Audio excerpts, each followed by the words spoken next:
My wife and I waved as the last guest stepped off the porch of our house. For the past 6 Decembers, Amy and I have been hosting neighborhood holiday parties. The parties started with just 4 couples and have steadily grown over the years. This year, we had over 35 people attend the party, and about a third of them did not live in our neighborhood. I hypothesize that the growth in attendance is largely due to the increasingly heavy alcohol consumption and silly, naughty games that have become a welcome event. Each year, the games became more risque, but never out of bounds. You could say they weren't exactly R-rated.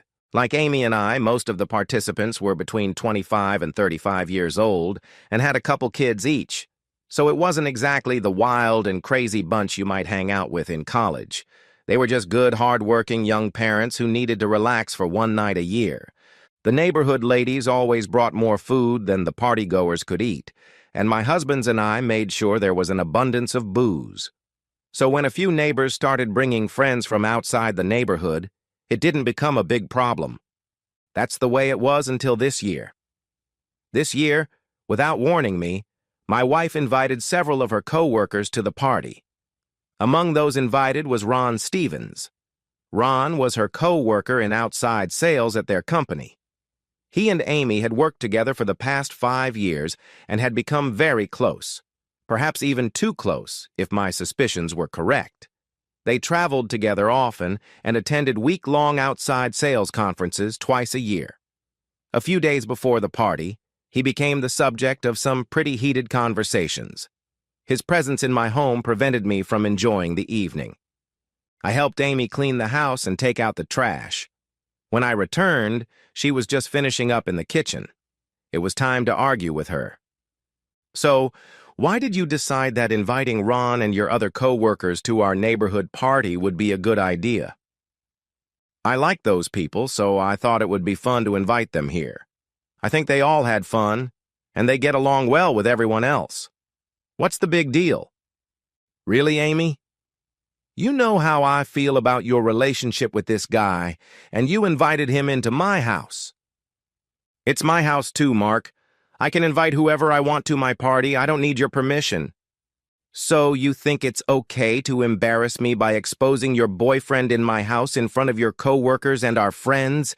You think I haven't seen the smirks and raised eyebrows of your co-workers? What are you talking about? I've told you 50 times already that Ron is not my boyfriend. No one was smirking. It's all just your stupid jealousy, and I'm sick of it. You think no one saw you sneaking upstairs with him? What were you doing, Amy? Why did you have to stay upstairs alone with Mr. Wonderful? Fuck you. We didn't sneak upstairs. He needed the restroom, and the downstairs bathroom was occupied. I just walked him into the guest bathroom. I wasn't upstairs for more than a minute or two. God, you're getting ridiculous. Lies again. You disappeared for more than 30 minutes. I know because your slutty accomplice Gail was trying to keep me busy so I wouldn't notice you slipping away with Ron. I knew what she was doing, so I kept my eyes on the clock. You're out of your mind. Gail was probably just trying to be friendly. God only knows why she did that to you. I noticed that she was oblivious to the lies I was accusing her of. She was a skillful negotiator, but apparently a less skillful liar. Amy, surprising me by inviting your boyfriend here was a low blow and the last straw. I won't put up with your lies and disrespect anymore.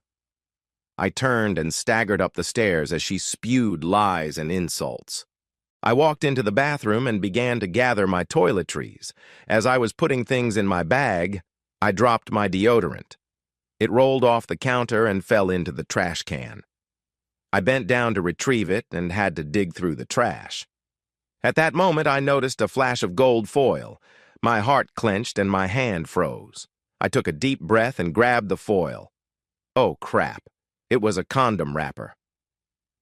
Game over. After our second child was born, I had a vasectomy, so I didn't need condoms. I now knew that everything I suspected was true. That bitch was cheating on me. Amy stormed through the open bathroom door, continuing to hurl insults and tell me I was paranoid. I stood with my back to her and slowly turned to face her. I held the foil in front of my chest. It's not paranoia if it's true. Oh, shit. Someone must have put this in here as a joke. It's not what you think. I didn't do anything. Whoa, whoa! Just stop lying. It's over, Amy. I'm done. No, Mark, it's not over. This was a mistake. It wasn't part of my plans. Yes, I know. You didn't plan for me to find evidence of your cheating. It was a big mistake. No, no, no. That's not what I'm talking about. Please let me explain what happened. I think it's pretty damn obvious. You snuck out of the party and slept with your boyfriend while I was downstairs entertaining your friends. Did that turn you on so much? Sleeping with him in my house while I was downstairs? Number, it wasn't like that. Please, baby, let me explain. It wasn't what I had planned. I slipped the foil into my pocket. Amy flinched as I rushed past her. I walked through the bedroom and out into the hallway. I heard her trying to catch me as I stepped into the guest bedroom and slammed the door in her face. I slammed the lock just as Amy tried to push the knob. Mark, please, you have to let me explain. It's not what you think. Please, Mark. Please open the door. You have to talk to me. Please open the door. I was sure she didn't know how to pick the door lock, but I pushed the dresser in front of the door just in case. Amy pounded on the door and begged me to open it until I turned on the TV and turned up the volume. It was hard to fall asleep. Memories flashed through my mind of every time Amy had worked late, traveled on overnight trips, and attended conferences. Had she slept with Ron on all those occasions? Damn it. It was too painful to imagine, but it had to be true. A tear rolled down her cheek, and her gut twisted at the thought of having to tell her little girls that their mom and dad were breaking up. Damn it. How could she do this to our children? How could she be so selfish? What could have made her fall in love with another man? Was it because of me? Was I a bad husband? Why? Why is this happening? The questions, the doubts, the pain, the frustration all kept me awake. I hardly slept at all. After what seemed like only a few minutes, the morning sun burst through the window, almost mocking me. I threw back the blanket and got out of bed. I had a lot to do on this Sunday morning. I pushed back the dresser and stepped out into the hallway. The door to the workshop was open. I looked into the room and saw Amy still lying on the bed. I slammed the door shut and went into the guest bathroom to clean myself up. I got dressed and headed to the kitchen for coffee. I just had time to put the cup on the table before Amy walked in. She looked awful. Her eyes were puffy, her hair was a mess, her nose was still red, and she looked like she was hungover. But damn it, she still seemed beautiful to me. My stomach clenched with a new wave of pain. Damn it, how could this be happening to us? Is there enough cup for me? Help yourself, I said, gesturing to the counter. My gaze found the coffee maker. Next to the coffee pot stood her cup. I had already poured the exact amount of skim milk she liked into the cup, as I did every morning. Hell, I didn't even notice I'd done it. She poured the coffee, took it to the table, and sat down across from me. Mark, I fucked up. I thought I was being so smart. I thought it would teach you a lesson, but now I realize I messed up. I was stupid. I just wanted to shock you, but it went wrong. Yeah, I'm sorry. You didn't deserve to be treated like that. You have every right to be mad at me. Good. Thank you for letting me be angry. That's so generous of you. You invited your boyfriend over to my house and then started sleeping with him, knowing that the house is full of our friends and your co-workers. It's very generous of you to let me get mad about that. No, I'm doing it all wrong. Darling, please let me explain everything from the beginning. It's a little late to explain your plans. Me and all our neighbors saw you putting your plan into action last night. Oh my God! Amy jumped up and ran over to my chair. She pulled one side of the chair, turning me away from the table. She quickly leaned over to me and wrapped her arms around my neck. Please, baby, you have to let me explain everything, please. Give me 5 minutes. Please, Mark. I threw my head back, away from her face, away from her lips. She tried to kiss my cheek. Tears streamed down her face as she pleaded with me. I was so angry. I almost stood up and threw her on her deceptive ass. but I knew I could never physically hurt her.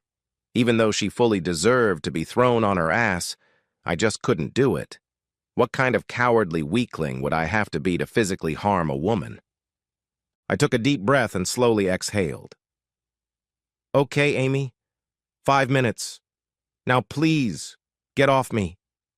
5 minutes, and I'm not moving. I can't risk you leaving before I tell you everything. I lifted my left wrist and looked at my watch. She had gotten the message. I realize now that it was really stupid, but the whole thing last night was just a sham until that dumbass Ron did something stupid. I raised an eyebrow. Okay.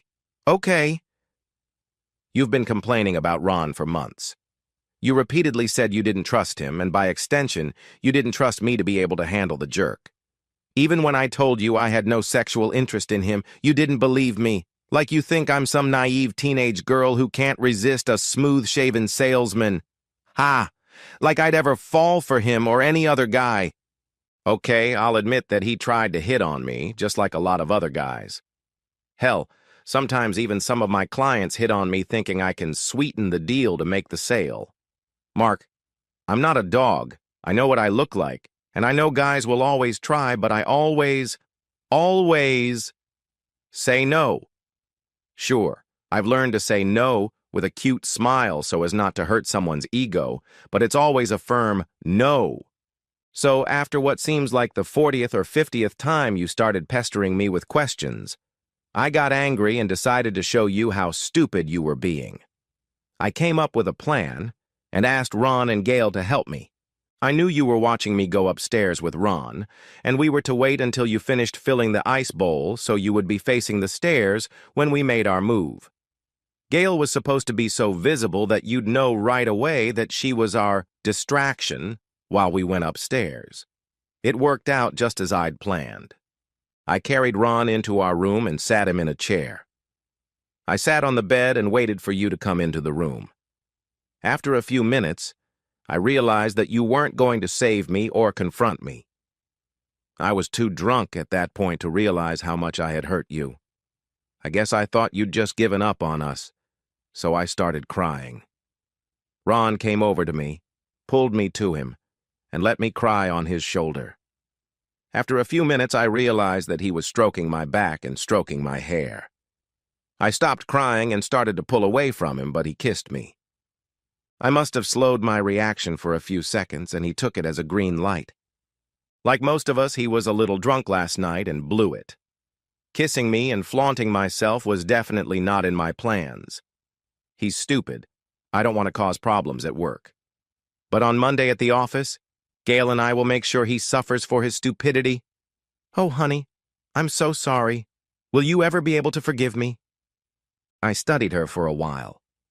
So, you set up your sneaky trip up the stairs so that I would be sure to witness it. You assumed I'd be so furious that I'd rush into our bedroom to prevent my wayward wife from sleeping with her boyfriend on my bed. And when I burst into the room and saw you two just sitting there innocently chatting, I assumed you were planning to laugh and taunt me for my jealous spouse. Let me guess. Gail was going to lead the rest of your co-workers up the stairs after me so they could join in and make fun of your stupid paranoid husband? Maybe together they would all make such a scene that the rest of the party would rush over to see what was going on, and then all my friends and neighbors could join in laughing at the jealous buffoon. So that was your plan? You thought that by humiliating me in front of everyone, you would teach me once and for all to trust you and never question your loyalty to me? Yeah. Well, I just wanted to make you finally realize how wrong you were about Ron. How you've constantly jumped to the wrong conclusions, and how much it pains me that you believe I think that. I guess I thought our banter would be an effective way to show you how wrong you were. So, when I didn't run up the stairs and barge in on you, it ruined your fun and pissed you off enough that you needed to punish me in another way. And you came up with a great way to teach me a lesson, to show me who's boss, to put me in my place. Amy blushed. What? What do you mean? What kind of lesson? What are you talking about? You know, actually did it, Let Ron fuck you on my bed while I was downstairs playing the role of master? That would have been a very tasty revenge for me disrupting your plans. Oh my God, here we go again. I told you what happened. Yes, you told me a version of what happened, but not a complete one, since I left out a few details. I'm sure you and Gail spent a lot of time last night refining that version to include some of the enough truth to make it believable. I have no idea what you're talking about. Look, Mark, I said I was wrong. Please, baby, let's just forget about my stupid plan and stop fighting. Oh, I don't think so, I said, and pulled a plastic bag out of my pocket. This was your revenge. That's the part of your story you couldn't tell me. It proves that I can't trust anything you told me. Amy stared at the package, trying to figure out what was in it. I took it in my hands, letting it wiggle slightly in my fingers. She narrowed her eyes, and then she saw it. I smiled, seeing the shock on her face. He really is a dumbass. He bandaged it before rinsing it out. The trapped air bubble kept her from sinking to the bottom. I got up in the middle of the night to go to the bathroom and found it floating in the sink. The dumbass never bothered to check to see if he'd flushed it. Oh my God, Amy goggled at me. Yeah, I guess when I didn't throw myself into your little trap, and after you touched him, you realized you couldn't let me know about it. So you kicked him out of the house, and then you called Gail and made up a story that you told me. I think she was on the phone all morning retelling your version of events to her buddy. Overwhelmed, she took a deep breath. I'm really sorry about that. I'm sorry I lied to you. You're right. When you didn't come upstairs, I lost my temper and wanted to punish you. I was so drunk that I figured letting that dumbass Ron fuck me while lying on our bed was a good way to teach you a lesson. I know stupid, right? Hell, everything I did was stupid. My plan to embarrass you was stupid. Sleeping with Ron was stupid. I really messed up. As she put her head down and cried, I thought about what this meant for our future. Was this the end for us? Would I be able to survive a one-time event born of the anger and frustration I'd fueled with my constant doubts? Doubts. That gnawing gut feeling that something was wrong. I realized many months ago that something had changed. Amy had changed. But how? Why did I believe she was flirting with Ron? Why was she willing to go to such extremes to make me realize that Ron was never a threat, at least not until she let guilt and anger get the better of her last night? This was despite the fact that she'd decided that secretly sleeping with Ron was a fitting punishment for me foiling her plan. That wasn't the Amy I married. When did sex become so meaningless to her that she could use it as a symbolic punishment? Oh, crap. Oh, crap. Meaningless sex. Sex not for love, but for another purpose. Shit. I looked at her sobbing figure. She had become a master manipulator. Gail must have taught her the fine art of negotiation, using all his advantages. Gail, her mentor. The girl who consistently outmaneuvered all her male competitors. Gail, the now aging sales manager who took young Amy under her wing.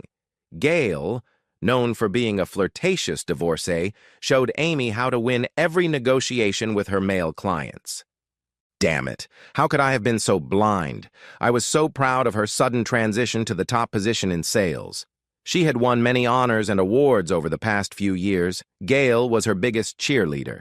These awards allowed us to open college for our children and pay all the bills, but at what cost? Time for answers. I slowly started clapping my hands. Bravo! Bravo! That was a great performance. Such quick thinking. Gail trained you well. It didn't take you long to realize that you lost your run-in with Ron and you apologized to me, hoping I would focus on your one mistake. A mistake you made at the most crucial moment and while slightly drunk.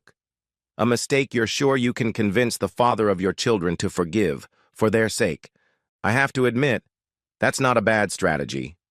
You know I'm hopelessly devoted to my girls and would do anything for them. So you're counting on me being willing to sacrifice my resentment of your mistake to avoid causing heartache to my innocent children. And why wouldn't I be? After all, you have already admitted to your cruel plan to teach me a lesson by humiliating me, and you admitted your mistake that you made in a drunken stupor when I foiled your plan. You took the blame for it all and begged me for forgiveness. My God, what else could you have done? The tears stopped. Amy froze in place, studying my face, trying to read my unspoken thoughts. She didn't utter a word, but I could practically see her mind racing, trying to figure out where this was going and how she could regain control of the situation. Amy, I believe what you told me about Ron and what happened last night. I'm sorry that I suspected you of having an affair with him. I'm now convinced that last night was the only sexual contact you had with Ron. Yes, baby. It was the only time, I swear. It was a stupid mistake, and I promise I will never have sexual relations with that dumbass again. Please, honey, can we just put all this behind us? I love you so much, please, baby, please. Even if I say I'm willing to let you off the hook for trying to humiliate me and sleep with another man in our marital bed, there's still the problem with everything else. What? What do you mean? I have to admit it took me too long to realize it. When I met Gail and heard all the rumors about her, I should have seen it coming. But I trusted you. Then when my intuition told me something was wrong, I figured it was Ron. I was wrong about Ron, but I had every reason to be worried about you. Weren't you? Worried? What do you mean, worried? I don't know what you're talking about. I sighed tiredly and leaned back in my chair, shaking my head. I was so tired of the deception, the half-truths, the false leads. I had no actual proof of what she had done, but I knew. Deep down, I knew I had lost her months ago. My sweet love, the woman I had hoped to love for the rest of my life, was gone. No doubt Gail had shown her the path to riches and rewards, but Amy had chosen that path herself. She willingly chose to ignore her vows and have sex. And for what? For her ego? For a few extra dollars? Cheap thrill? Fuck it, it didn't matter why she did it. Amy, I know what you've been doing. I know how you managed to get so many deals. I can't tell you how much it hurts me to know what you've become. The shock on her face was extra confirmation for me. It was brief, but I saw it before she could recover and smile at me. Mark, darling, I thought we were done with this nonsense. I admitted my one-time mistake with Ron, but I have no idea what you're talking about right now. I don't know what you think you know, but I just want to stop all this crazy talk and start moving on with my life. Now we need to get cleaned up and get your daughters. I know they love your parents, but I'm sure they miss their daddy. So we did. I spent the rest of the day admiring my girls and thinking about my options. On Monday, I went to my lawyer and filed for divorce, citing irreconcilable differences. The attorney told me not to hold my breath, but she filled out a petition for joint custody of the girls with me as primary custodian. I sent Amy to work to see if it would get Gail's attention. In the middle of the afternoon, my phone rang right after I received confirmation that she had received the summons. Mark, have you lost your mind? Are you going to divorce me because of that shit with Ron? It didn't make sense. It was wrong. It was stupid. And we talked it out. Baby, you can't do that to our girls. You love them too much. Punish me however you want. Just please don't destroy our family. I've already told you that Ron is only a small part of it. I just can't be married to the man you've turned into. Nonsense again. Baby, I'm worried about you. You're obviously having a hard time getting over my stupid mistake. I realize that. But this divorce nonsense could hurt our girls. We have to deal with it. Maybe counseling would help us. Do you want me to arrange it? Sign the papers, Amy. Then you'll be free to live the life you want. The girls and I will do just fine on our own. They can stay with me while you travel, and you can see them as often as you want. No, Mark. There will be no damn divorce, and I'll never let you take my girls away from me. Stop this nonsense now. If you keep arguing with me, no good will come of it. Mark, I love you. Please don't make me argue with you. An hour later, my phone rang. It was Gail calling. I waited for her call. Tell your protege to sign the papers. It's your only move. She'll sign. I'll keep the girls, and you can keep pushing her on your clients. Silly boy, you don't have any proof she's done anything at all, except once with Ron, and that I had nothing to do with. Come on. You're smarter than that. I don't need proof. I just need to make that assertion very loudly and publicly. She's done it so often that I'm sure at least one of your competitors will be willing to take the time and effort to gather the evidence necessary to file a complaint. That would lead to an investigation, and you certainly don't want that, do you? Bitch. You do that? You'll destroy her just for revenge? You know the girls will suffer too if anything comes out about their mother. She'll sign the papers or I'll go public. And Gail, if this goes public, I'll be sure to include your participation in her training and counseling on how to become the newest sellout whore in your company. Do you think the board of directors will have any questions for you? Tell her to sign and she'll listen to you. My lawyer got the signed papers a week later. Amy moved into a nice apartment 2 miles from our house. She sees the girls often and usually attends all of their school and sporting events. We rarely talk, and as far as I know, she still uses all her assets to make deals and win awards. A week ago, I saw Gail and Amy leaving a nice restaurant. I was just pulling into the parking lot when they approached Gail's car. Gail opened the door and then turned to Amy. She put her arms around her, and they kissed passionately. I sat like that for a few minutes. Amy surprised me again. Hell, how could I not know she was into girls? It certainly explained why Gail had such a big influence on her. I guess I never really knew her, but I'm really glad I got rid of her. I don't know if I'll ever get married again, but if that thought crosses my mind, I'll definitely ask a lot of questions before I put a ring on her finger. Lesson learned.